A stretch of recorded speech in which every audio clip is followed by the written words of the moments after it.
Hey there, it's Beth, and I'm up for Art Party Friday for the Crafty Maven. And you saw from that inspiration piece, beautiful yellows and greens colors. And I really took to the colors for this, and it kind of took a different direction than I had anticipated.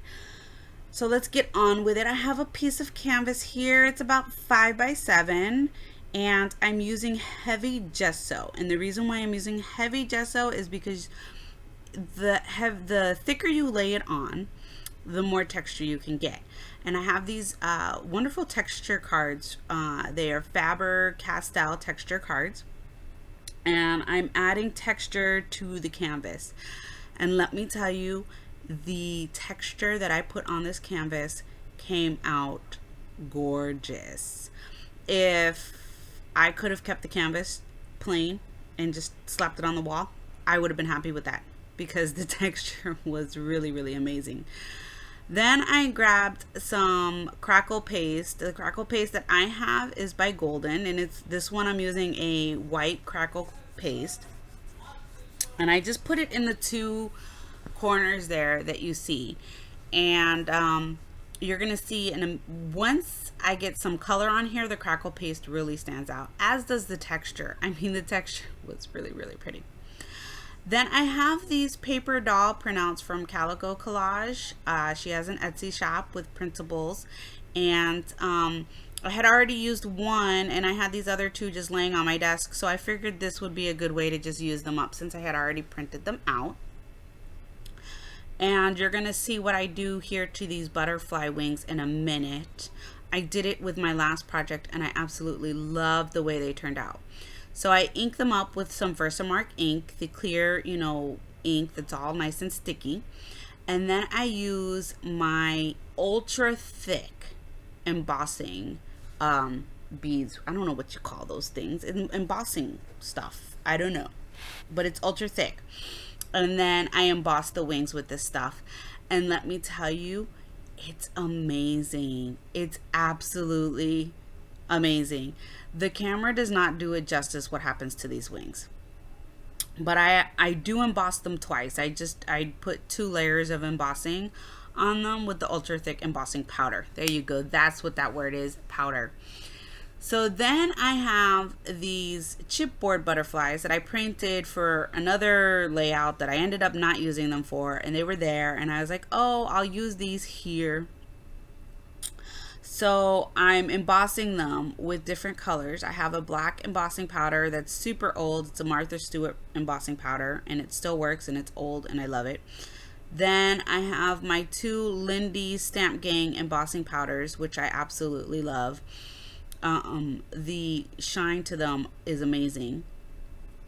So I embossed these, and I left this part of the video in just so you could see how I do it. I mean, the process is the same for all 3 of them, except for the black one. The black one I end up also putting a layer of the ultra thick embossing powder on it as well.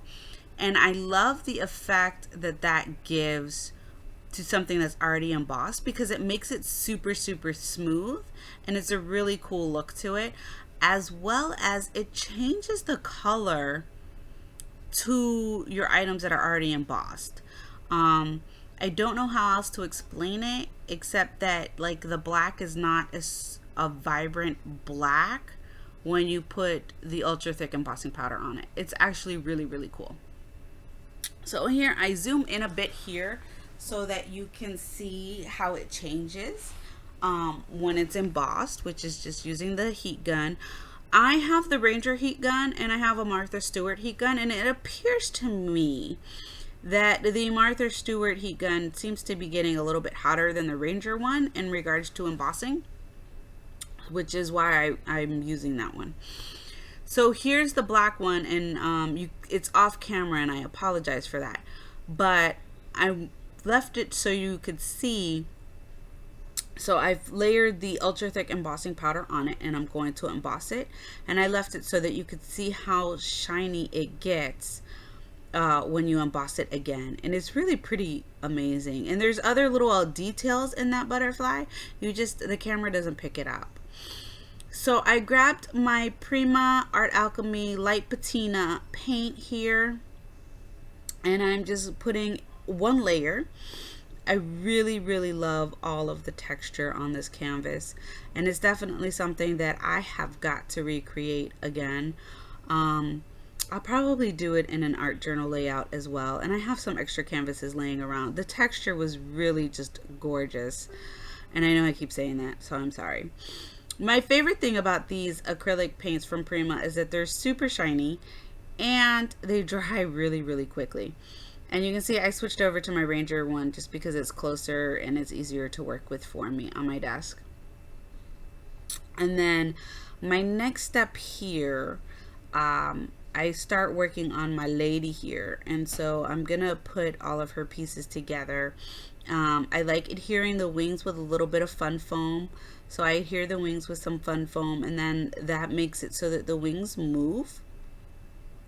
And then I'm gonna work on cutting out her arms and legs and all of that.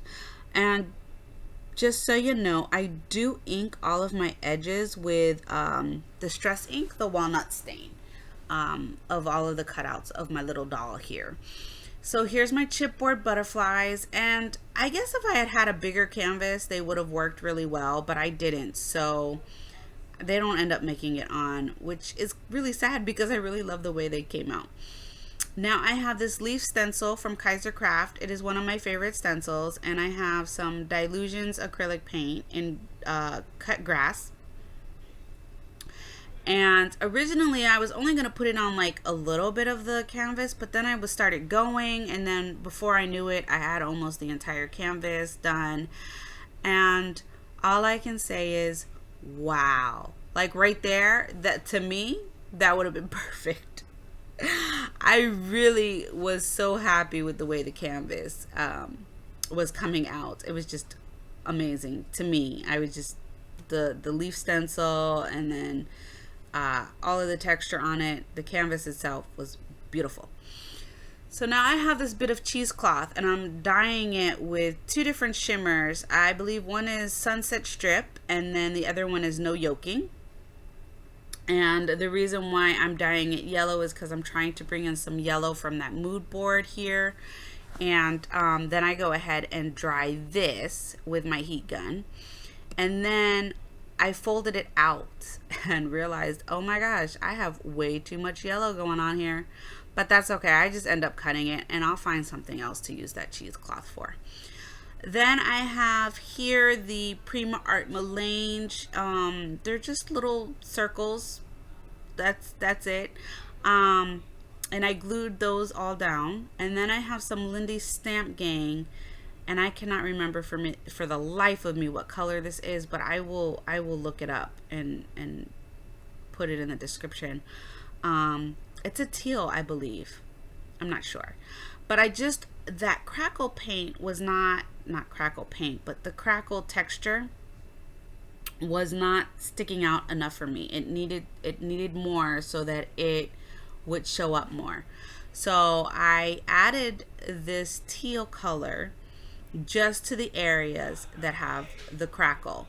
And all I can say is, wow. I really wish the camera would pick this up, but it doesn't. But I can tell you in real life, it's absolutely stunning. When you add some color that's a different color to the texture of crackle paste, it's amazing. And that's what I love about it. And that's what mixed media for me is about. It's just layers upon layers of different things. So here's the cheesecloth, and this is what I'm going to use as like a little bed for my girl. So she's going to lay on top of this cheesecloth here. And I really like the effect that it gives and the texture that it gives, and that was just a great way for me to bring in the yellow to this canvas.